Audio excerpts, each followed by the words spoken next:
الحمد لله رب العالمين والصلاة والسلام على نبينا محمد وعلى آله وصحبه وسلم.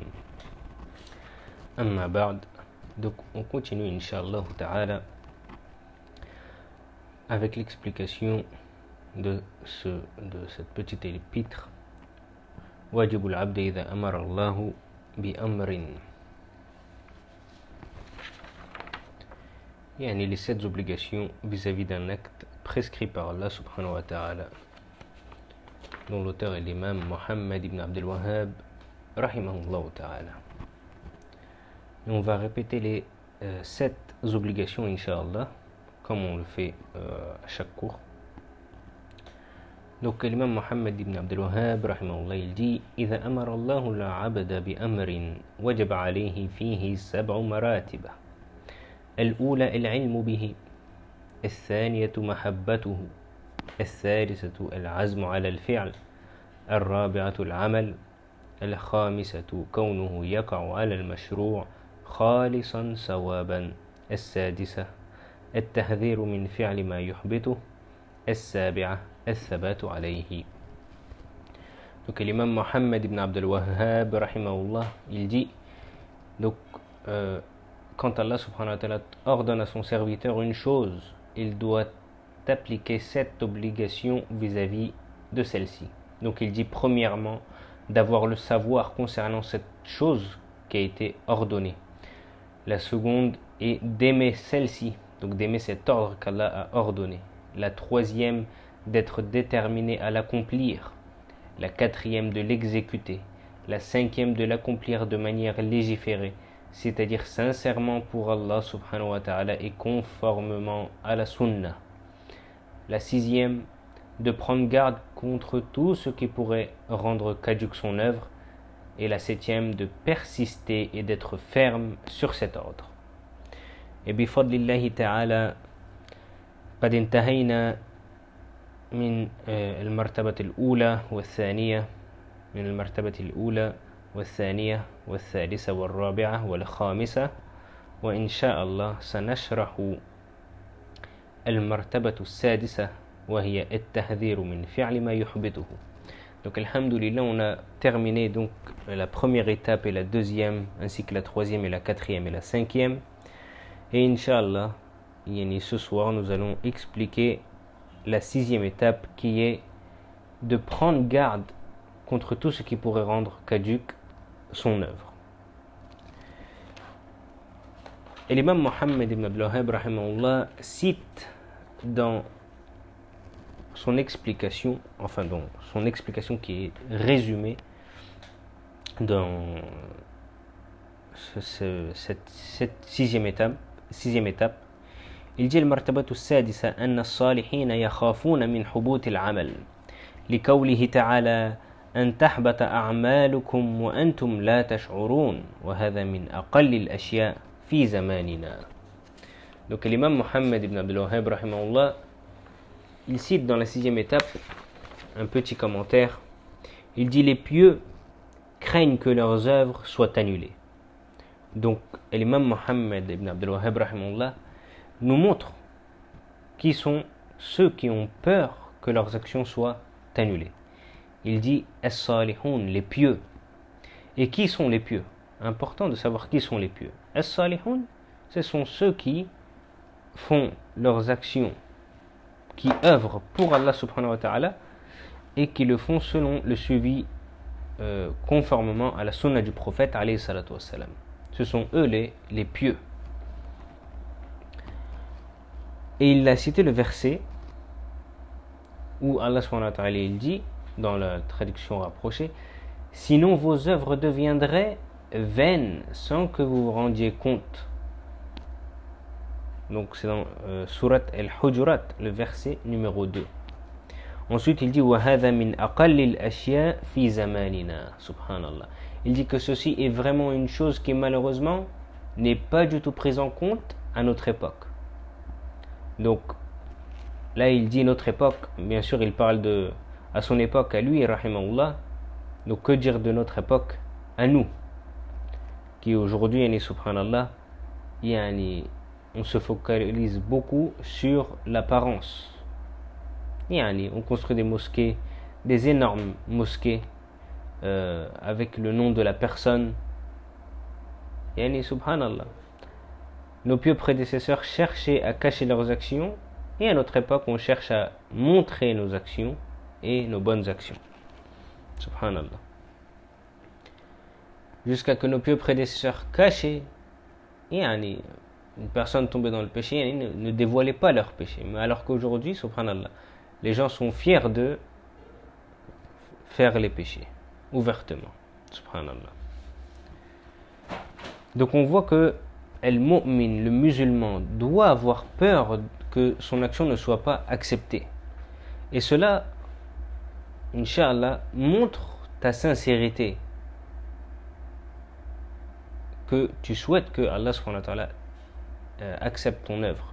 Cela montre ça montre le fait que tu es sincère dans ton œuvre. Alors qu'une personne qui se dit mais Allah va accepter mes œuvres, celui-là, on craint pour son œuvre. On craint pour son œuvre. Taïb. On va citer, comme on se doit de suivre nos pieux prédécesseurs. On va regarder comment les pieux prédécesseurs se comportaient par rapport à cette étape-là. Il y a de craindre que leurs actions soient annulées. Et il y a un livre de l'imam, du cheikh Abu Yahya Zakaria ibn Ghallam Qadir, qui s'appelle Min Akhbar al-Salaf al-Salih, qui est un livre qui est très bien, donc qui cite des récits, des asars, des pieux prédécesseurs sur différents sujets. Et là, parmi les sujets qu'il y a, muhasabatu nafs wa muraqabatiha wa islahiha, donc l'examen et la surveillance et la correction de l'âme. Et ce livre a été traduit de manière résumée d'un livre qui s'appelle Ainsi étaient nos pieux prédécesseurs. C'est un livre que je vous conseille, de l'édition Taouba, qui est un livre vraiment bénéfique, et on en tire beaucoup profit. Et on voit comment nos pieux prédécesseurs, leur voix, comment ils se comportaient dans différents sujets.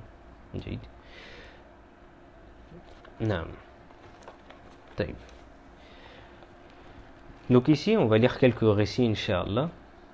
Parmi les récits, donc dans le fait de regarder son âme, d'avoir peur que ses actions soient annulées, etc. On va citer quelques récits, Inch'Allah. An Abi مليكة قال أدركت 30 من أصحاب النبي صلى الله عليه وسلم كلهم يخاف النفاق على نفسه. سبحان الله. Donc هذا التابعي Ibn Abi Malika, il dit quoi? Il dit que j'ai rencontré 30 compagnons du prophète alayhi salatu wassalam. Regardez bien. Et tous craignaient l'hypocrisie pour eux-mêmes. Donc ça voici comment les sahaba radiallahu anhum se comportaient. Il dit, j'ai rencontré 30 compagnons du prophète alayhi salatu wassalam, et tous craignaient l'hypocrisie pour eux-mêmes. وكان الضحاك ابن مزاحم إذا أمسى بكى فيقال له فيقول لا أدري ما صعد اليوم من عملي. Donc الضحاك ابن مزاحم, il dit, la nuit est venue et il pleurait. Et lorsqu'on l'interrogeait sur cela, il disait quoi? Je n'ai pas ce qui a été élevé de mes actes aujourd'hui. Donc, il a peur pour ses actions. Il a peur pour ses actions. Je n'ai pas ce qui a été élevé de mes actes aujourd'hui, que ce soit de bonnes actions ou les mauvaises. Donc, il est dans la crainte, il est dans la surveillance de son âme. Est-ce que ses actions sont acceptées ou pas?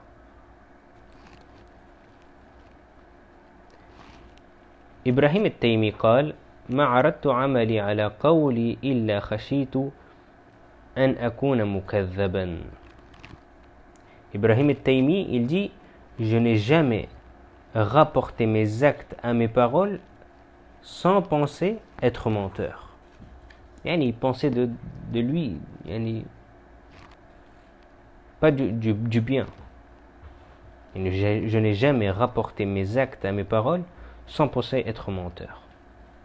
Et ça, il le fait par peur de ses actions. Il ne se vante pas de ses actions. Il ne sait pas si ses actions sont acceptées ou pas.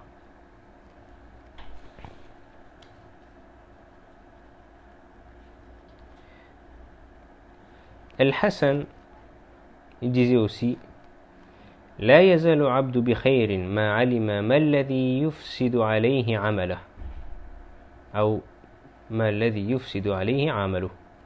Al-Hassan dit le serviteur ne cesse d'être dans le bien tant qu'il sait ce qui corrompt ses actes. Donc la personne est dans le bien tant qu'il sait ce qui corrompt ses actes. L'islam a des annulatifs. Le suivi a aussi des annulatifs.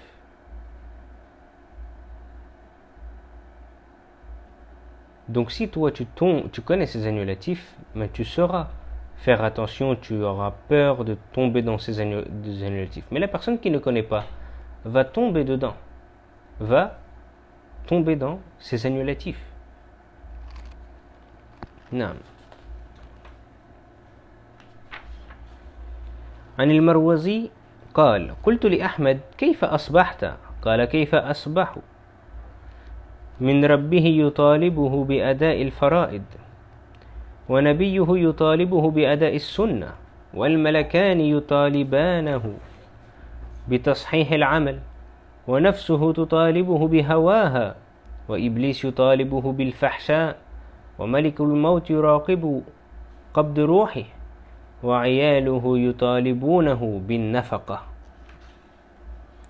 Al-Marwazi rapporte, j'ai demandé à Ahmed ibn Hanbal, l'imam Ahmed rahimahullah, comment vas-tu ce matin? Il répondit, comment peut aller celui dont son Seigneur lui demande d'accomplir les obligations, dont le prophète lui demande de pratiquer la sunna, dont les deux anges lui demandent de corriger ses œuvres, dont l'homme lui demande de réaliser ses désirs, dont Iblis lui demande de commettre des turpitudes, dont l'ange de la mort guette pour saisir son âme, et dont la famille lui demande de réaliser des dépenses pour eux. Voici comment pensaient nos pieux prédécesseurs. Voici comment nos pieux prédécesseurs avaient peur pour leurs œuvres, pour leurs actions, pour leurs mauvaises actions. Où est-ce que ça peut les emmener? Est-ce qu'elles sont validées? Est-ce qu'elles sont acceptées? Est-ce qu'elles sont rejetées? Avaient peur. Faisaient des examens à chaque minute. Chaque action qu'ils faisaient, se posaient des questions. Est-ce que je la fais pour Allah? Est-ce que je la fais sincèrement? Est-ce que je la fais selon le suivi du prophète alayhi salatu wassalam? Ainsi étaient nos pieux prédécesseurs.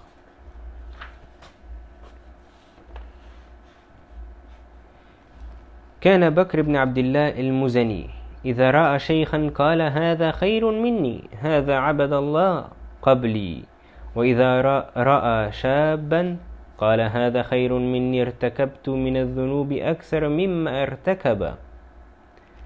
Il dit, lorsque Bakr ibn Abdillah al-Muzani voyait un vieil homme, qu'est-ce qu'il disait? Il disait, il est meilleur que moi. Pourquoi il est meilleur que moi? Il a adoré Allah avant moi. Yani, il est plus âgé, donc il a adoré Allah avant moi. Regardez comment il pensait, subhanallah. Et lorsqu'il voyait un jeune, il disait quoi? Il est meilleur que moi. Donc, pourquoi on se pose la question? Pourquoi il est meilleur que moi? Il dit, parce que j'ai commis plus de péchés que lui. Regardez comment il pensait. Il ne disait pas, moi j'ai fait ma prière, alhamdulillah, je suis mieux que toi. Non. Avait peur pour leurs œuvres. Voici comment étaient les pieux prédécesseurs. Voici le chemin qu'on doit emprunter. S'éloigner l'ostentation, s'éloigner des louanges que font les gens, de rechercher les louanges des gens, chercher la récompense d'Allah subhanahu wa ta'ala, chercher la satisfaction d'Allah subhanahu wa ta'ala, chercher l'agrément d'Allah subhanahu wa ta'ala, ne pas rechercher le regard des gens, ne pas rechercher les bonnes paroles des gens sur ce que vous faites. N'attendez pas ça des gens. Qu'ils disent du bien, qu'ils disent du mal, sache que prends ces deux paroles, les bonnes choses et les mauvaises choses, au même niveau. C'est-à-dire que si une personne dit du mal de toi et une autre personne dit du bien de toi, mets ces deux paroles au même niveau. Mets ces deux paroles au même niveau. Comme ça, cela ne t'infecte pas, n'a pas d'impact sur ton cœur. Parce qu'il se peut qu'une parole dise du bien de toi, ça y est, tu t'enflammes et ça peut être la cause de l'égarement, cette parole-là. Donc, prends ces deux paroles-là et mets-la au même niveau.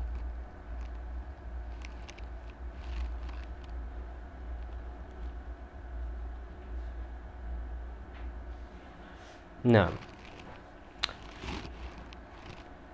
عن مسروق رحمه الله قال إن المرء لحقيق أن يكون له مجالس يخلو فيها يتذكر ذنوبه ويستغفر منها.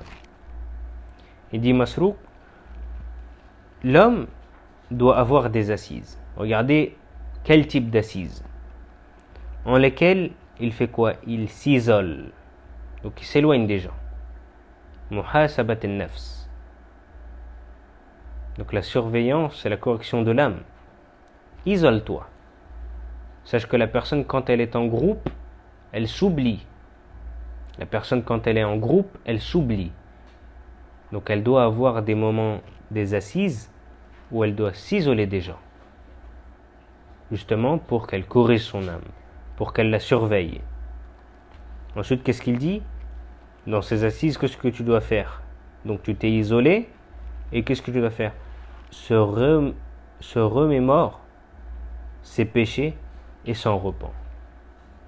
Donc durant ces assises, qu'est-ce que tu dois faire? Remémore-toi de tes péchés et repens-toi de tes péchés. Voilà ce que tu dois faire durant ces assises.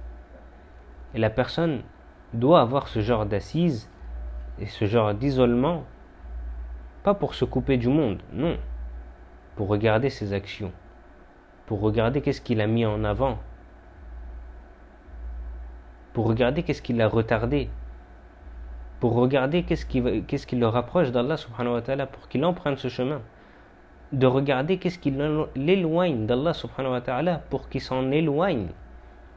Il doit surveiller son âme et il doit la corriger. Il ne doit pas la laisser comme ça. Son âme, ses envies la conduisent. Là, il doit prendre le dessus, il doit surveiller. Plus tu surveilles ton âme et tu la corriges, plus Allah subhanahu wa ta'ala te facilitera. Les gens n'ont pas atteint ce statut-là, nos pieux prédécesseurs n'ont pas atteint ce statut-là, il l'a de cette manière-là, que de cette manière-là. En faisant les bonnes œuvres, en surveillant leur âme, nuit et jour, chaque action, chaque minute, chaque seconde. Et s'ils sont tombés dans l'erreur, ils corrigeaient. Ne laissez pas leur âme comme ça s'en aller. Là, s'ils tombaient dans l'erreur, corrigez leur âme et corrigez cette erreur.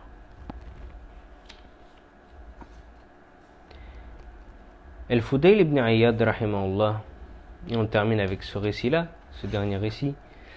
قال يا مسكين أنت مسيء وترى أنك كريم وأحمق وترى أنك عاقل أجلك قصير وأملك طويل Regardez cette parole-là. Et mets-la dans ta tête, grave-la dans ta tête. Chaque jour, chaque minute, regarde-la. Avant que tu parles, regarde-la. Avant que tu fasses une action, regarde-la. Rappelle-toi de cette parole-là. Al-Fudayl ibn Iyad, rahimahullah, il dit: pauvre de toi, tu es malfaisant et tu penses être quoi? Noble.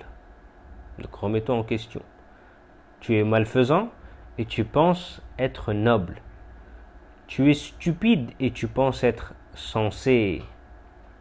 Ton existence est courte et tes espérances sont immenses.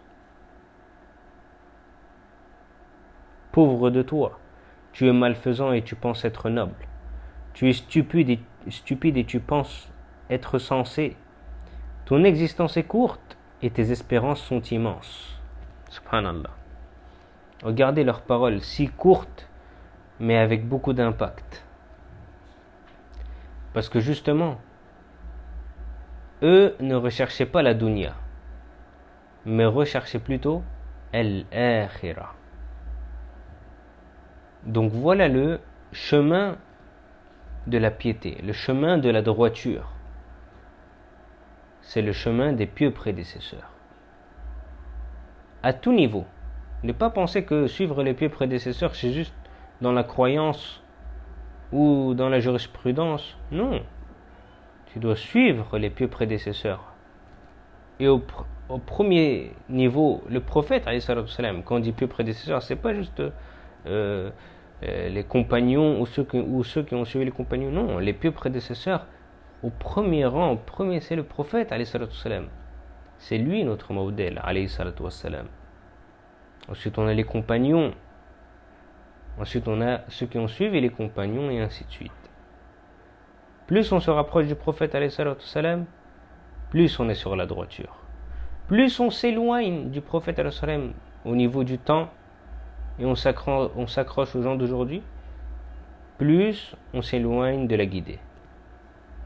Revenir aux pieux prédécesseurs et à ceux qui sont attachés à leur voie, que ce soit dans la croyance, que ce soit dans les adorations, que ce soit dans n'importe quelle chose, dans le zuhd, l'ascétisme, que ce soit niveau comportement. À tout niveau, on se doit de s'attacher aux pieux prédécesseurs. Pour eux, pourquoi? Parce que eux ne parlaient pas pour les gens. Le prophète sallallahu alayhi wa sallam, il dit: khayrukum qarni thumma alladhina yalunahum thumma alladhina yalunahum. Et les meilleurs des générations, le prophète sallallahu alayhi wa sallam a cité 3 générations. Sa génération, puis celle qui vient, puis celle qui vient. C'est pour cela qu'on se doit de suivre les pieux prédécesseurs. Ce n'est pas juste un nom, suivre les pieux prédécesseurs, la voie des salaf salih. Non, c'est pas juste ça. C'est un suivi, c'est une méthodologie, tu dois suivre cette voie-là. C'est la voie de la guidée. C'est l'islam. Suivre les pieux prédécesseurs, c'est l'islam. Et vous voyez, juste cette partie-là, le fait d'avoir peur et de regarder son âme, de veiller sur son âme et de corriger son âme, cela fait partie des choses qu'Allah subhanahu wa ta'ala t'ordonne à chaque ordre. Donc alhamdulillah, on a fini avec cette 6e étape. Et moi je vous conseille toujours de regarder ces étapes-là quand vous faites une action. Est-ce que ces 7 étapes sont concrétisées ou pas? On l'a vu tous ensemble. Est-ce que l'imam Mohammed ibn Abdul Wahhab rahimahullah a cité ces 7 étapes de son sac? On le voit bien qu'il a tiré ces 7 étapes du kitab et de la sunna, du Coran et de la sunna. Il n'a rien ramené de chez lui. Donc on se doit de regarder chaque action qu'on fait, chaque parole, chaque action, chaque croyance, tout. Est-ce que ces 7 obligations-là sont concrétisées ou pas? Si elles sont concrétisées, alors demande à Allah subhanahu wa ta'ala la fermeté dans cette chose que tu mets en pratique ou que tu t'en éloignes, et demande à Allah subhanahu wa ta'ala qu'Allah te raffermisse sur la vérité. Barakallahu fikum wa jazakumullahu khayran. Subhanakallahu wa bihamdik. Ashhadu an la ilaha illa ant wa astaghfiruka wa atubu ilayk. Wassalamu alaykum wa rahmatullahi wa barakatuh.